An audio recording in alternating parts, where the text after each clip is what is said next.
Tollywood film ఇండస్ట్రీలో వరుస సినిమాలు చేసుకుంటూ మంచి విజయాలు అందుకుంటున్న బ్యూటీ రకుల్ ప్రీత్ సింగ్. ఈ మధ్య కాలంలో రకుల్ ప్రీత్ సింగ్ చేస్తున్న సినిమాలు వరుసగా హిట్ అవడంతో ఇండస్ట్రీలో తన మార్కెట్ పెరుగుతూ వస్తుంది. అంతేకాకుండా రకుల్ ప్రీత్ సింగ్ ఏకంగా నెంబర్ 1 లిస్ట్ లో ఉన్న హీరోయిన్ వరుసలో చేరిపోయింది. దీంతో సమంత, తమన్నా, శృతి హాసన్ వంటి హీరోయిన్స్ కి రావాల్సిన కొన్ని ఆఫర్లు రకుల్ ప్రీత్ సింగ్ వరిస్తుంది. ఇదంతా హిట్ కారణంగానే జరిగింది అంటున్నారు.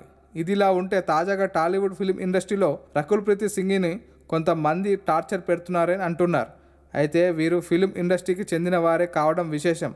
అందులో బాగా తెలిసిన వారే ఇలా చేయడం అనేది రకుల్ ప్రీత్ సింగ్కి చాలా ఆశ్చర్యకరంగా మారింది. దీనికి సంబంధించి వివరాల్లోకి వెళితే టాలీవుడ్ ఫిల్మ్ ఇండస్ట్రీలో హాట్ హీరోయిన్గా స్టార్డమ్ని క్రియేట్ చేసుకున్న తర్వాత రకుల్ ప్రీత్ సింగ్కి వరుస ఆఫర్లు వస్తున్నాయి. ఇప్పుడు రకుల్ ప్రీత్ సింగ్ ఆ గోల్డెన్ లెగ్ హీరోయిన్గా తన సినిమాలో నటిస్తే చాలు సూపర్ డూపర్ హిట్ ఖాయమని ఇండస్ట్రీలో తనపై ఉన్న టాక్. మరి ఇంతటి మంచి టాక్ ఉన్న రకుల్ ప్రీత్ సింగ్ని దర్శక నిర్మాతలు ఎలా వదులుకుంటారు? అందుకే వారిది అయిన శైలిలో టార్చర్ చూపిస్తున్నారని, తనను చాలా మంది లేడీ ఓరియంటెడ్ సినిమాలు చేయమని అడుగుతున్నారంట. ఒకవేళ అలా చేయకపోతే టాప్ హీరోయిన్లకు చెప్పిన ఆఫర్ రాకుండా చేస్తామని కొంతమంది స్వీట్ గా వార్నింగ్ కూడా ఇస్తున్నారంట. అయితే రకుల్ ప్రీత్ సింగ్ కి లేడీ ఓరియంటెడ్ సినిమాల్లో నటించడానికి ధైర్యం చాలడం లేదని అంటుంది. కానీ డైరెక్టర్స్, ప్రొడ్యూసర్ తెస్తున్న ఒత్తిడి కారణంగా మీరు అనుకున్నంత పని చేస్తారేమో అని భయం వేస్తుందని అంటున్నారు. ఇండస్ట్రీలోకి చెందిన టాప్ డైరెక్టర్ సైతం రకుల్ ప్రీత్ సింగ్ తో హీరోయిన్ ఓరియంటెడ్ సినిమా చేయడానికి రెడీ అవుతున్నారంట.